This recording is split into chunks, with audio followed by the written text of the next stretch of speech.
Hello and welcome back to the Masonic Roundtable, a weekly program where Masons from around the world get together to talk about Masonic news and opinions in a friendly and social manner. The standard disclaimer applies. The thoughts and opinions expressed here are solely the opinions of the participants and do not represent any Grand Lodge statements or positions. Make sure you keep your conversations open for the public and on the level. To interact with us, send questions and comments to our Twitter page at Mason Roundtable or on the Facebook event page for episode 233, Chartering Lodges, or in the chat running along this YouTube video. So welcome to all our live viewers. My name is John Ruark. I'm a past master of the Patriot Lodge number 1957 in Fairfax, Virginia. And I'm also a charter member of said lodge, which will come in handy as we talk about chartering lodges tonight. Robert Johnson, say hi. Oh, hey. Robert Johnson, past master, Waukegan Lodge 78, current sitting secretary.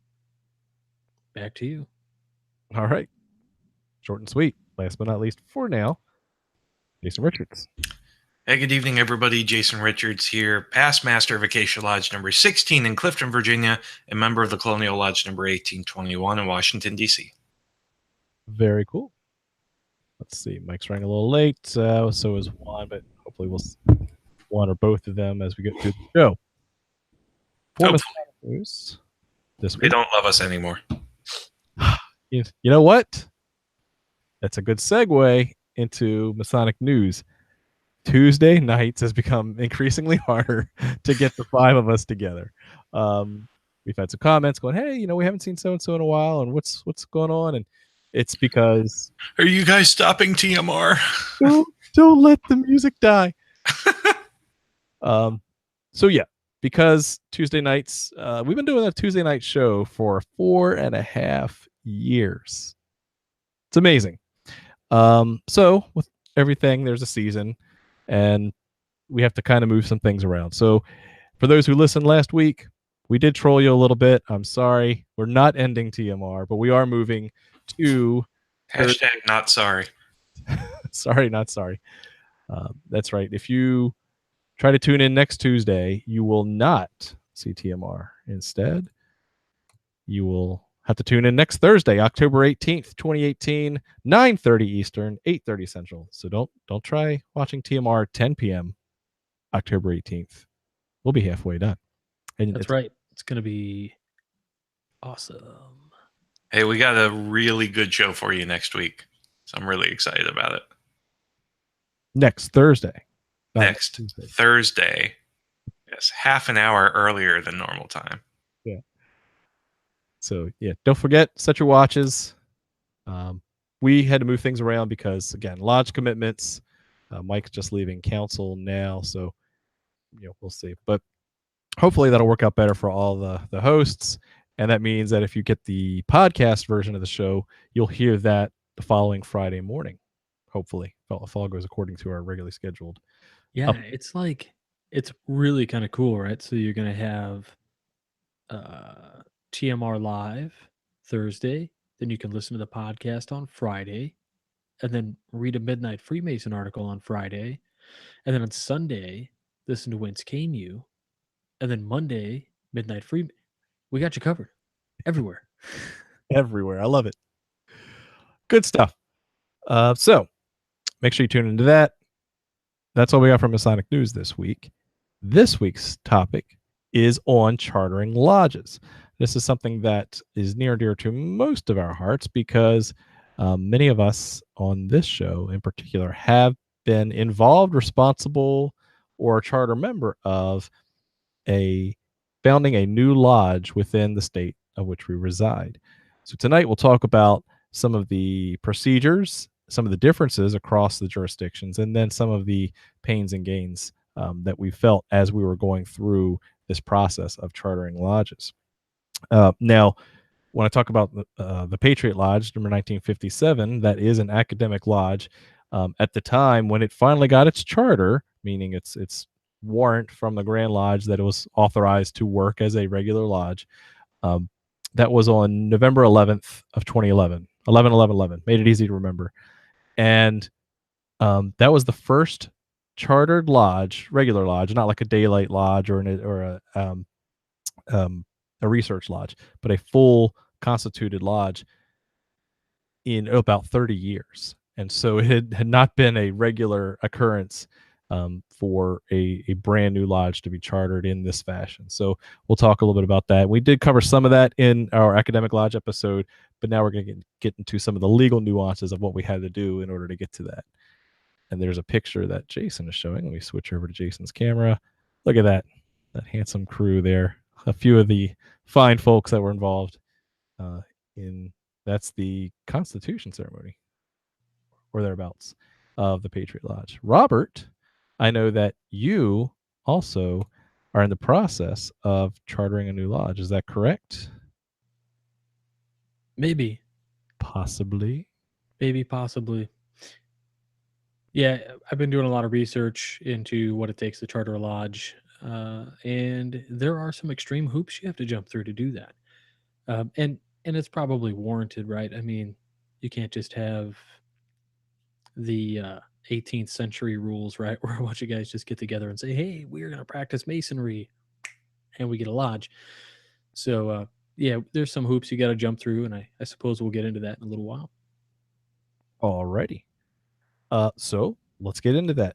I wanted to talk a little bit about how we do things in Virginia and how we constitute a Grand Lodge. And then what I'll ask you, Robert, to do is then kind of compare and contrast how those steps follow similarly or differ as far as what you've experienced or seen.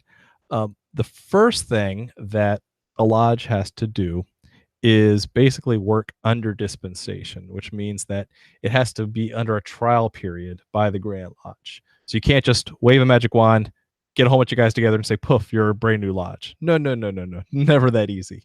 The way it's written in our methodical digest, which is considered, think of your state laws for Freemasonry. Under section 2.30, 2.30, it talks about what a lodge under dispensation can do.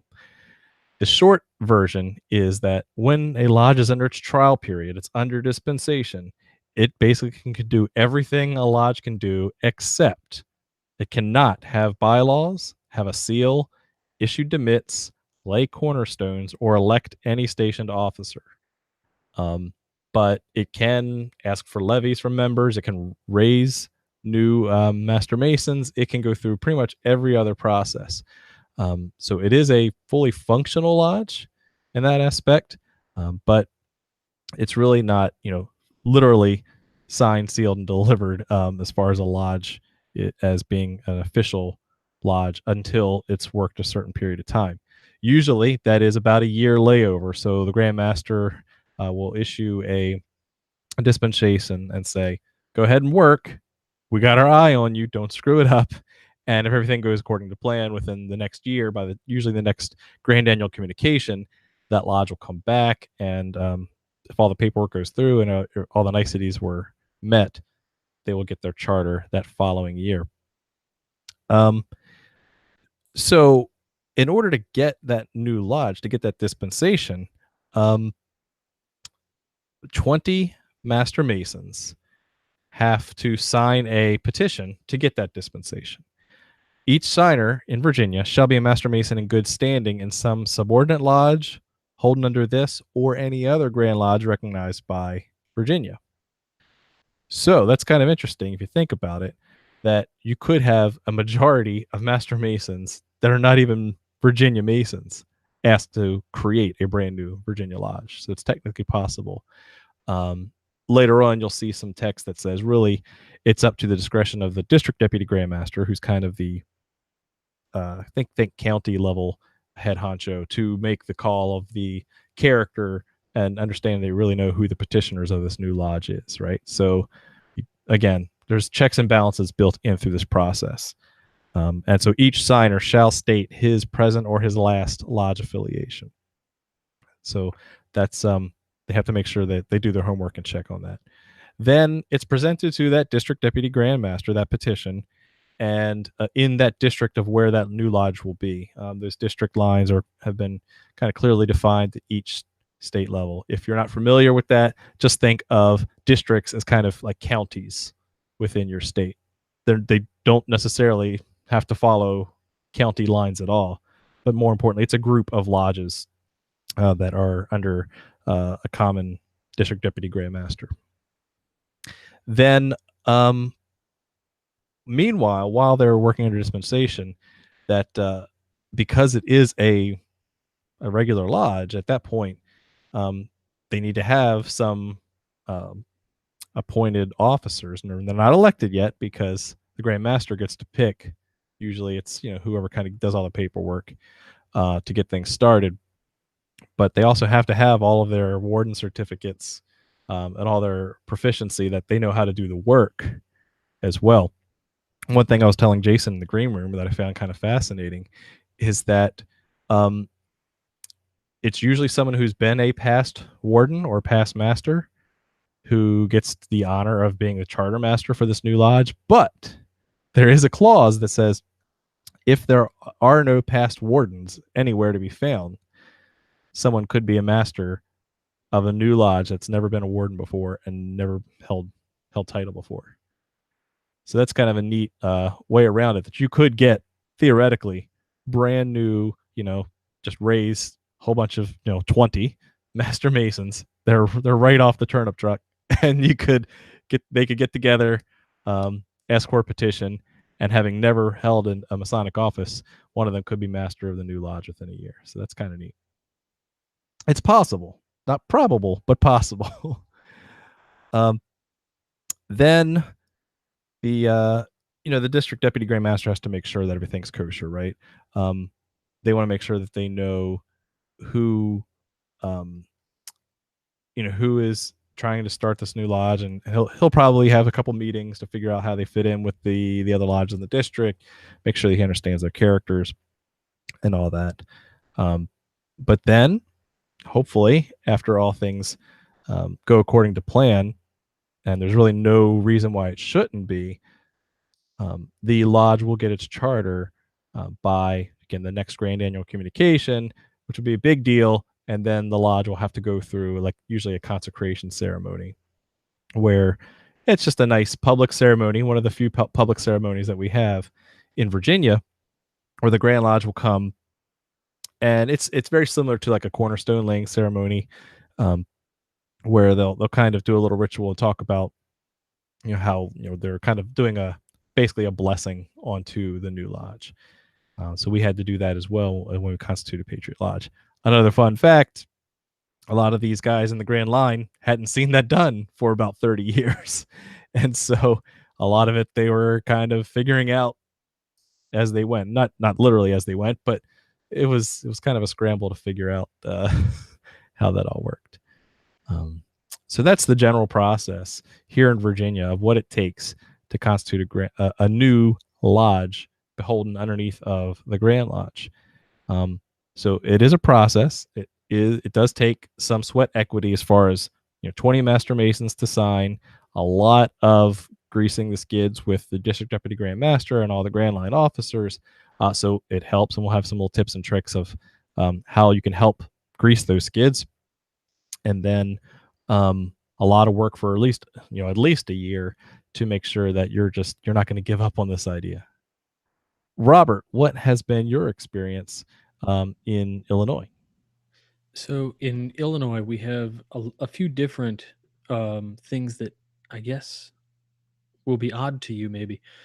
Code 416 in the Illinois Grand Lodge Constitution says a lodge under dispensation shall have a code of bylaws. So we have to have bylaws going in when we ask for a petition. We have to have 20 members. They make a big point in saying that the 20 members who sign the petition must also have every intention of signing the charter. And I think this is because sometimes, there are people who, oh, let me do this, and then they drop off or whatever. And so the the process is very much the same with a few differences. So again, we're required to have a set of bylaws. I think you said that you are not allowed to have them.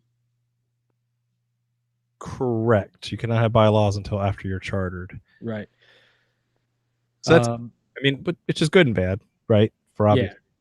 Yeah. I think having a set of bylaws from the beginning, however, can solidify a new lodge and get everybody used to a certain practice in terms of when they're going to meet, how much the dues are going to be, all this stuff. Because in Illinois, basically, when you petition a lodge, you have to have the 20 signatures. You have to have only the master of the lodge has to be certified that he can perform the basically the first, second, and third degree, and the first and second sections of each degree. So open, close, and the first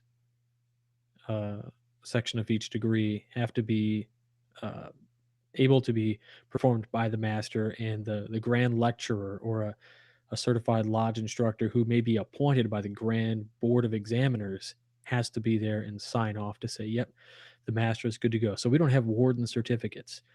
The other thing is that in order to be a master of a lodge in Illinois, you have to have been a warden, elected a warden. So typically, the only way that can be moved aside, I guess, is if the Grand Master says, by the power vested in me, you can be the master. So there is that. Once you have the 20 signatures, you have the certificate, all 20 members need to basically have certificates of good standing with all their lodges. You have to turn all those in. And same as you, they don't have to be a member in the jurisdiction that you're in where you're forming a lodge. So you could have 20 guys from Indiana come into Illinois and charter a lodge, which is pretty cool.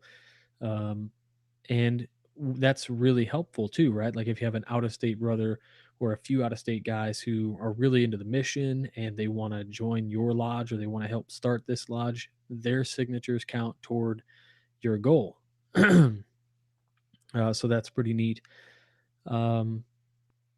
Once you get a petition and the Grand Master says, well, what about the meeting space?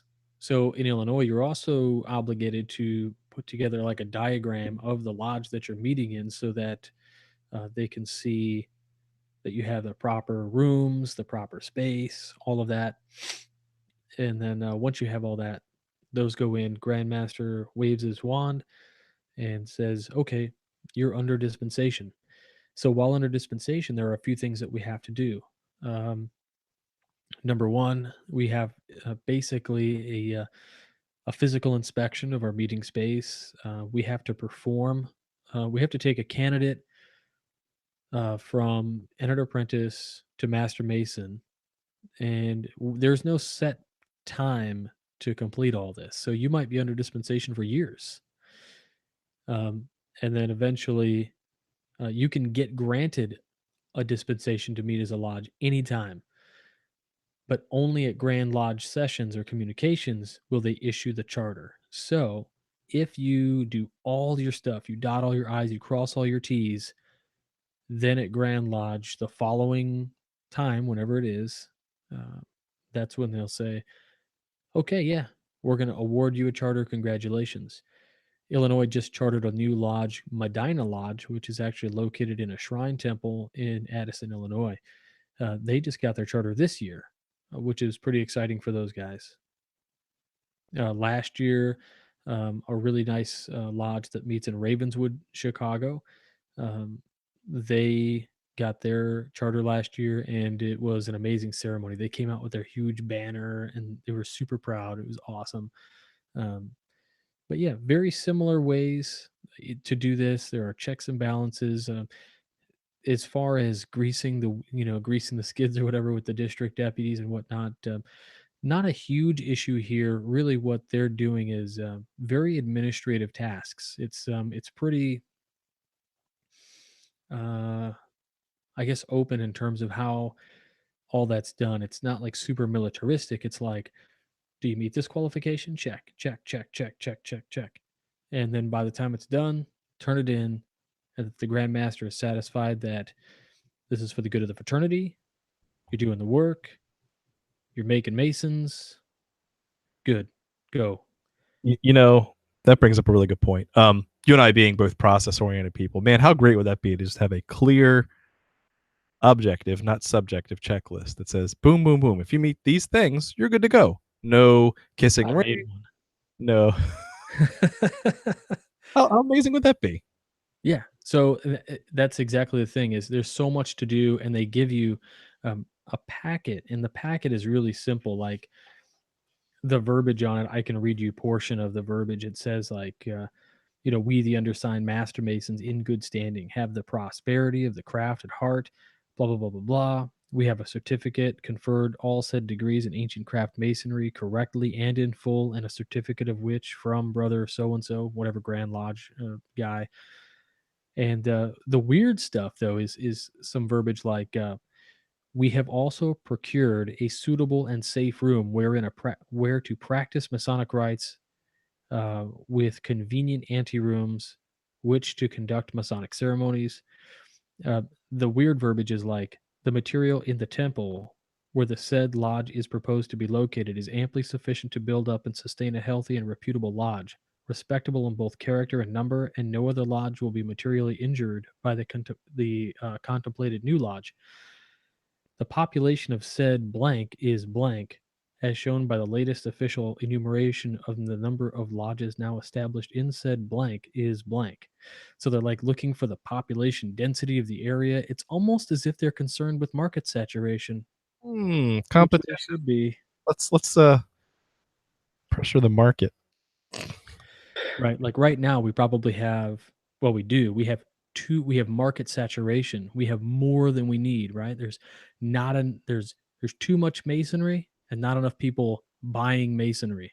We could get into a whole discussion on that. Should we just disseminate, right? Get rid of a bunch of lodges and then the supply will meet the demand. And let then let 1,000 flowers bloom, bro.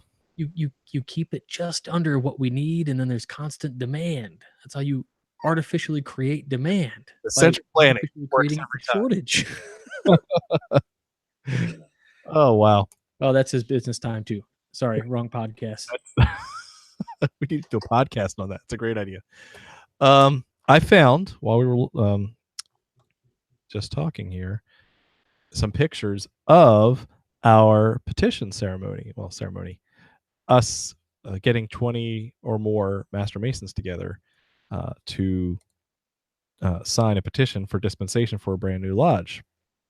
So this was on June 9th of 2010. Remember, we got our charter on November 11th, 2011. So this was over a year before we actually got our charter.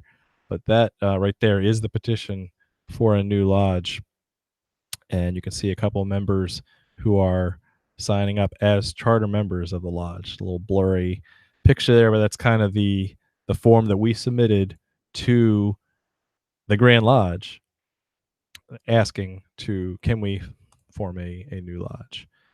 And so we met at a nearby restaurant, and the gentleman in the rainbow tie is one of our past Grand Masters in the state of Virginia. That's what I was talking about. When you really need to grease the skids, it really helps to have someone who's got some connections on the. There's that guy. And there's a guy with a red shirt. That if you have someone who's connected, who has the political capital that can help you kind of move things along, make sure it doesn't, get lost in paperwork, or make sure that you're following all the proper procedures, then it really helps to have that kind of person on your team as you go through there. Again, there's Most Worshipful Ed Cohen kind of giving a little speech to all of us who were there at dinner. So it was a really good time. We had just a good occasion to gather, sign a petition, have a nice meal, and have a few drinks afterwards. And it really was very. Is that the old Shabine? It is at the Old Shabine. There it is. There it is, in Fairfax, Virginia, not far from where our lodge still meets today. So, good time was had by all. But I wanted to at least share some of those pictures. There's a good one. I think I took most of these pictures, so I'm in all but one. I was gonna say I don't see you in any of these. You must be the camera. Okay, there we go. Let me skip through these. I know John Ruark's in one of these. You're kidding me, right? Not in that one. Not in that one. I saw you. Go back. There we go. I think I literally did one of those selfie things and just kind of held the camera out there. No, I saw you in the group shot. Ah, okay, good. You were just really short, though. Yeah. So yeah. So there's actual evidence that we had our petition signing. And an example of that. Now, another thing that I wanted to talk about tonight, which is really fascinating, is everything that you read, Robert, on your bylaws or your Grand Lodge rules on that, and my Grand Lodge rules. In California, last fall, I met the director of Lodge Development and Training of the Masons in California, Brother Jordan Jelinek, and he gave me his business card. Let's see, focus. There's his business card. Don't expect you to read it all, but on the back of his business card are the 3 simple steps to charter a lodge. That's it. That's all that's required for the state of California. And I'll read those to you just now. Forming a lodge starts with 3 steps. Step number 1, 15 Master Masons in good standing. Step number 2, 3 of those Master Masons to qualify as the first Master and Wardens. And number 3, a location suitable for a Masonic Lodge. That's it.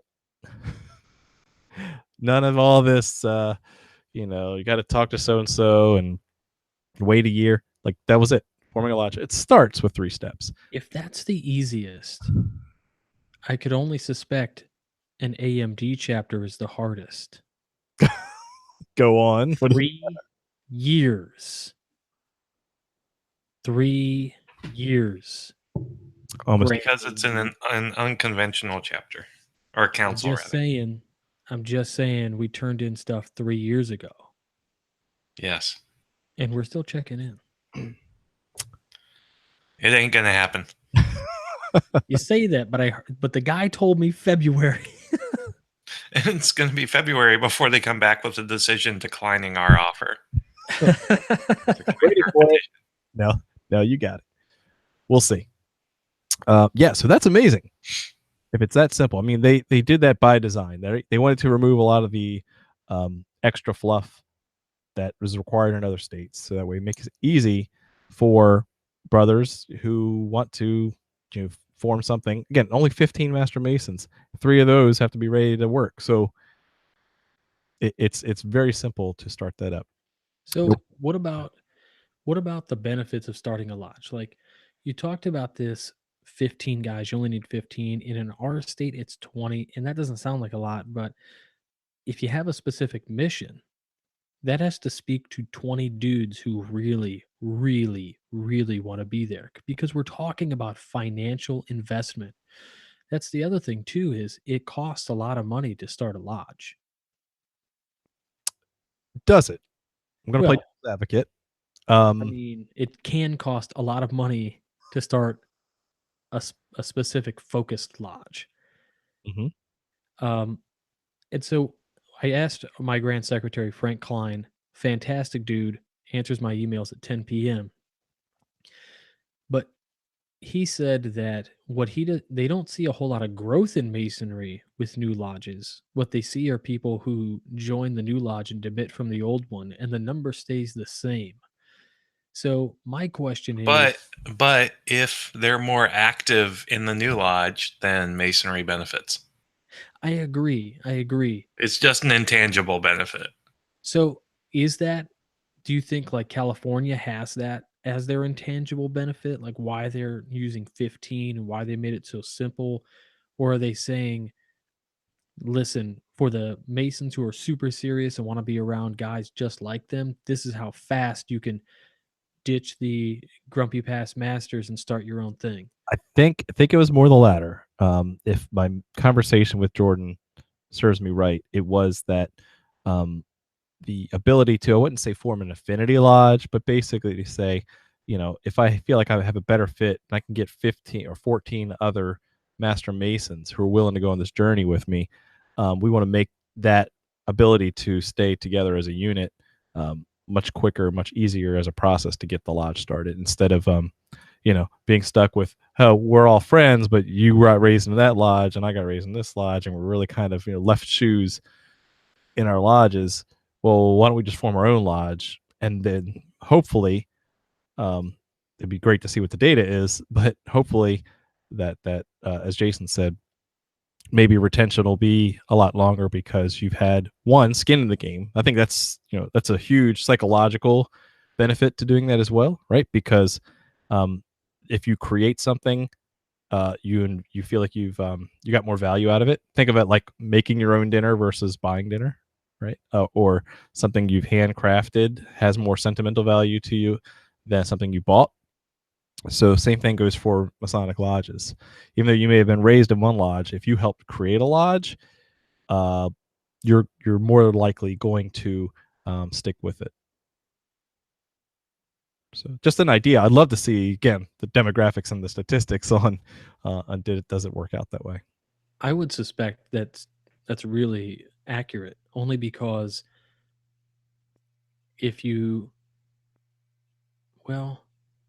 I just feel it's accurate because also in the limited scope in terms of your membership, it's small and you have better interaction. I think that adds to the fraternity and the the social aspect, actually knowing the other guys that are there and you came together as friends. I think that's really important and might add to the success of a lodge, and probably will last until you're dead, and then it'll probably die off, right? Because there's nobody left who remembers the vision. So, Jason, I'm going to ask you a question. This is just Jason's opinion only. Remember, you don't speak for any Grand Lodge. This is your opinion only. What would Down with the patriarchy. Wait, what? Sorry. what would be the rules, if any, that you would put in place to make it hopefully simpler to establish a new lodge? What would you change? What would you keep? So in a jurisdiction where you can do dual/plural membership, I think it's relatively easy to get 20 folks together to form a new lodge. I'd probably turn that number down to more 15, and have 15 be the minimum. For me, I'd just remove a lot of the restrictions and oversight, on the part of the Grand Lodge.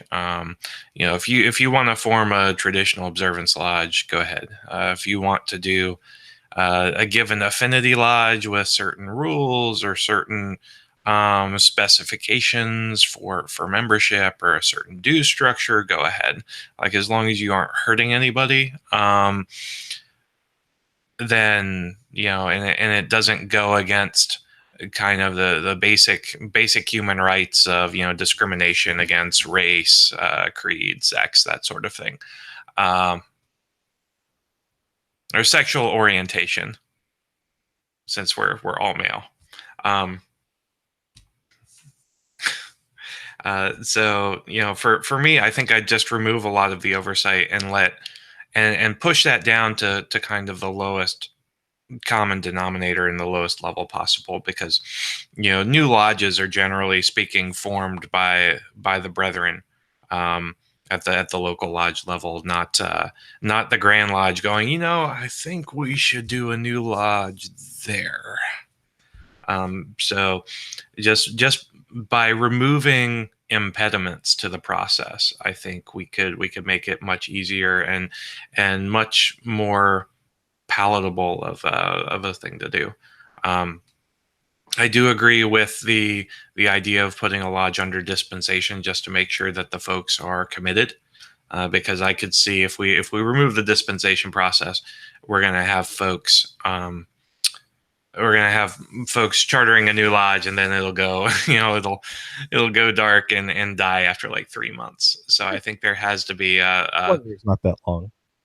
Yeah, I mean, there has to be, I think, a shepherding process in place to say, okay, you know, once you've proven yourself that that you can run and that you all are really serious on this, then go forth and do good things. So I like where you're going with this. I think I just had a crazy idea. Like, okay, what would be the minimum number, right? And we talked about 20, 15. Okay, let's get all the way down. Let's get all the way down. So what if we had like 3. 3 Master Masons, or at least enough to fill your officer bench? So let's just say 9. I mean, would that pass the laugh test of having a fully staffed officer line? So for a research lodge, I think that'd be perfectly fine. It would be something different entirely, I think, for a working lodge that confers degrees. I mean, you could always borrow from other degrees, or from other lodges for degree parts, but I think there's something to be said about having a lodge that's strong enough to confer its own set of degrees, at least the first 2. Interesting. What would your take be on that, Robert?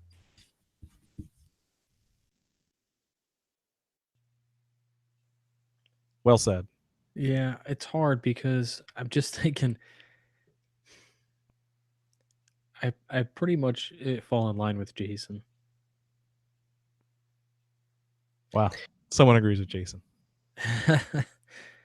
It doesn't ever happen. You're usually I don't know. I'll go back a little bit when you joked. You said something about the patriarchy. I think that's not outside the realm of possibility. You know, in the next, it's gonna take a long time, right, before somebody makes that move. But probably 20 or 30 years, I think you'll see it, and I don't think it'll be a shocker when it happens. Like people won't even bat an eye at it. Really, we bat an eye at it today because we are a tradition-based fraternity. But yeah, I think that's off in the future. And I think in the future that'll probably be appropriate. You know, uh, right now, maybe I don't know how I feel about it. So I'm going to go for just a crazy, just because I like to stir the pot. Let's just say 3. I'm just going to say, what if we just said the minimum is 3, enough to open lodge? Whoa, whoa, whoa! First of all, But wait, there's more. all right. You have to be able to Are kill. 2 of them going to be stewards? You have to be able to kill the lodge just as fast, right? Because we're so stuck on tradition that we need an opportunity for people to try things. We talk a lot about experimentation on the show and in the It's Business Time book as well. And so what if we had the ability to, with the smallest unit pieces possible, I still like, making sure that you can operate, give that year dispensation so that way that it's not a passing fad, but at least get the minimum amount to try a new lodge. Obviously, you're not, going to be competing with lodges in your area, right? Because that's the other threat. Is when you join a new district, the other lodges are going to be like, what, are you going to be pulling my members now? Well, no, we only got 3. Like, we have, you're the big guys. We're the new guys on the block. But we want to try this, and then make it easy for them to, if it doesn't work out, give up the lodge assets and fold. There are processes that we didn't talk about tonight that are So much paperwork, John. Right. Get rid of the paperwork, but let's make it easy, just as easy for them to form. Who's going to update Amity every time a lodge closes? Alexa will do that for us. True story.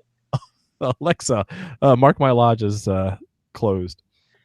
So in Illinois, the ritual says 3 or more, but it is impossible constitutionally to open a lodge without 5. So I think we need at least 5. Okay. And I could be down with that if the dues were set at the state minimum, because unless you guys are all rich and you have a lot of money to pay rent somewhere, because nobody wants to pay rent for 5 dudes meeting in this huge space. Or why wouldn't you just meet in like an office or like your bedroom of your house or something? Because that is, I'm not quite sure if that's allowed. Why So- wouldn't it be? There you because you go. have to demonstrate the space. You have to draw the Oh, space. you guys do. We don't. Yeah, like you guys fine. Like here, we'd have to. California, it says a location suitable for Masonic Lodge. That's pretty sweet. That's pretty open. Pretty So open. if you've got an unfinished basement, I mean, if you'd have to get dispensation to have a roving charter. Right. Well, that would be your location. well, no, you just your home address would be the address of the lodge. Hey, think about how it was back in the tavern days, right? That's exactly right. Yeah, Exactly you just right. draw out the lodge concrete floor with chalk.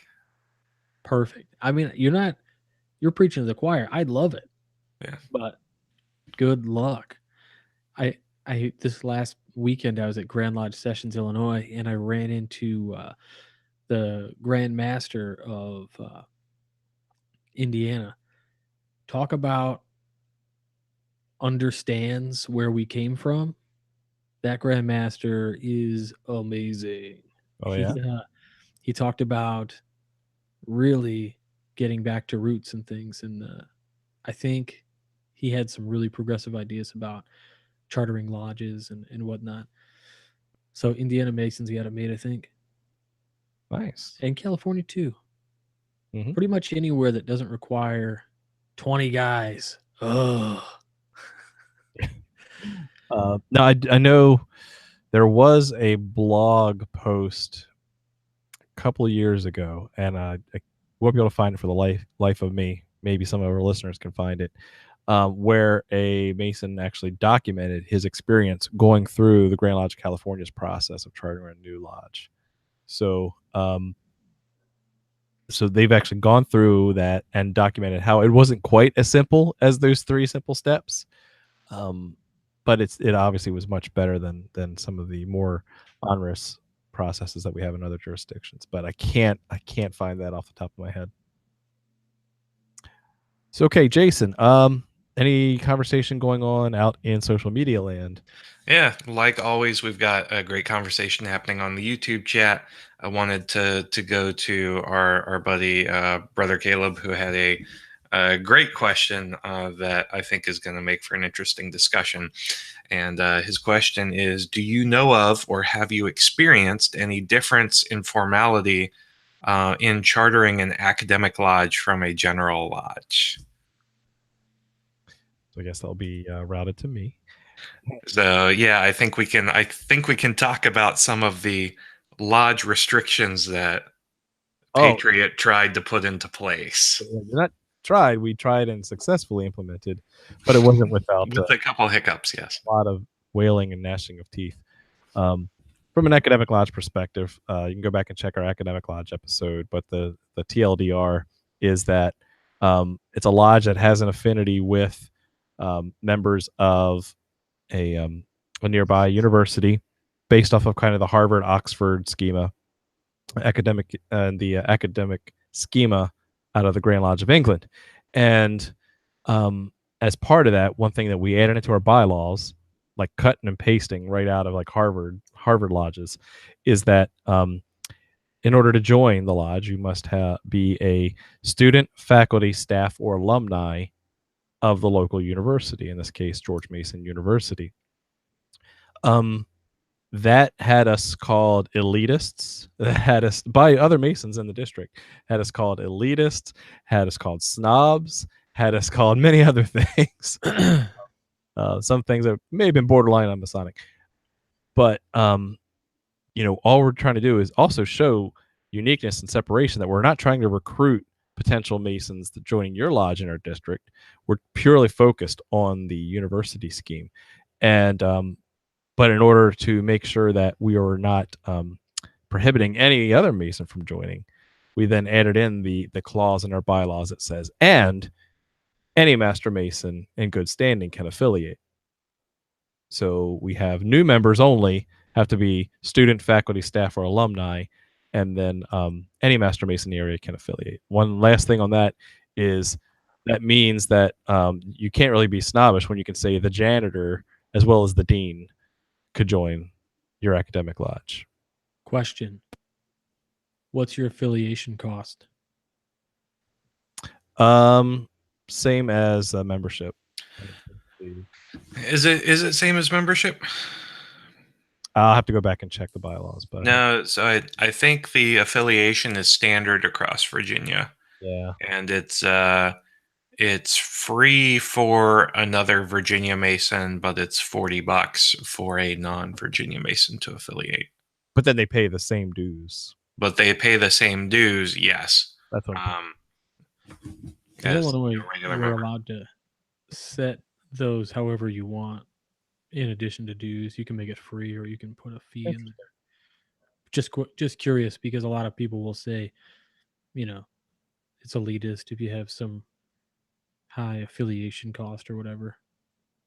Hmm. Great question, though. Yeah.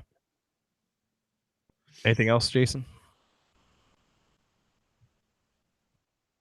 Oh, let's see.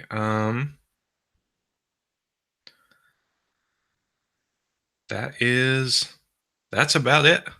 As far as social media, that was a fantastic question.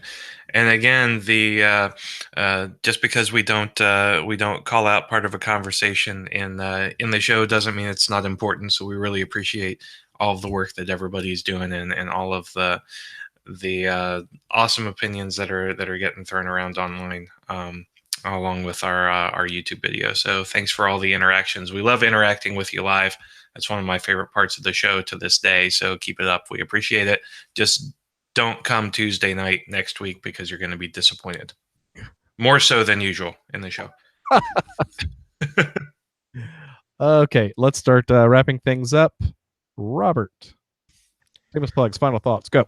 Oh, all right, fine. You can find me on Sunday nights, 9:30. I'm not changing nights. Whence Came Use the podcast, WCY podcast. We started a pre-sale on the new WCY producers pin, which will be coming out real soon. Once I get them, I'll be shipping them as soon as possible. And as always, this has been great. I find it really interesting. I'm bummed that Juan and Mike couldn't help come on tonight, because I think they would have added a little bit additional kind of a Venn diagram, if you will, of how to charter a lodge, and we could have got some additional insight. But I understand this is one of the reasons we're moving to Thursdays, because like Mike's got counsel. Very frequently, I have meetings that pop up every once in a while, and my job requires us to work late. I know the same thing is true of John and Jason. Yeah. And it's East Coast there. So for me, when I get on this show, it's 9:00. For them, it's 10 when they start. These guys got an hour ahead of me already. I'm the guy who gets up the latest out of this crew. So thanks everybody for following us to 5 o'clock comes awfully early every Wednesday after TMR. 5 a.m. So just thanks everybody for following us to Thursday nights. A shout out goes to a brother that I met on the Amtrak coming back from Springfield, Illinois, and he said, "Are you Robert Johnson from the podcasts?" And I said, "Yeah." And it got weird for a second, and then he was like, "Oh man, I listened to TMR. It's a bummer you guys are moving to Thursdays." So it happens, but super shout out to you just for saying hello. And if you're listening to this show, send me an email, wcypodcast@gmail.com, and I'll send you one of the TMR 300 pins that we had. So that's it. Thanks for watching and listening, and we'll talk to you guys next Thursday. Very cool. Jason, what are you going to be doing this Thursday? This Thursday, I am going to be hanging out with Jonathan Thomas Ruark and a bunch of awesome Masons at Ocean Lodge number 89 in Spring Lake, New Jersey. Spring Lake Heights, New Jersey. So John and I are going up to speak at a lodge. We've got a good friend and brother up there, Andy Christopher, who we've known for years. Really awesome guy who brought us up, and so we're going to be having a great time there. You're going to get two programs for the price of one. We're going to bore everybody to tears. I'm going to be talking about the Noahide influence on the Masonic third degree, and then John is going to give his paper on the philosophical elements of the circumpunct. So if you're interested in phallic worship, you should tune in, because that might make an appearance. Might make it in both presentations. It All might. I'm saying is, I saw one of the first iterations of your Noahide presentation, and I fell in love with it then. I know it's a living presentation, so you constantly update it, and I can't wait until I can see it again. So if you guys are lucky enough to go and then tell me all about it. Just like just like when you can't eat some really good food and then your friend burps and blows it in your face. That's what I need you to do. Sure, just like that. I need you to blow the Noahide legend in my face, since I can't be there. It's one of those programs where I was talking to John this morning. It's a good 85% context, but the context is awesome, and it's just really, really neat.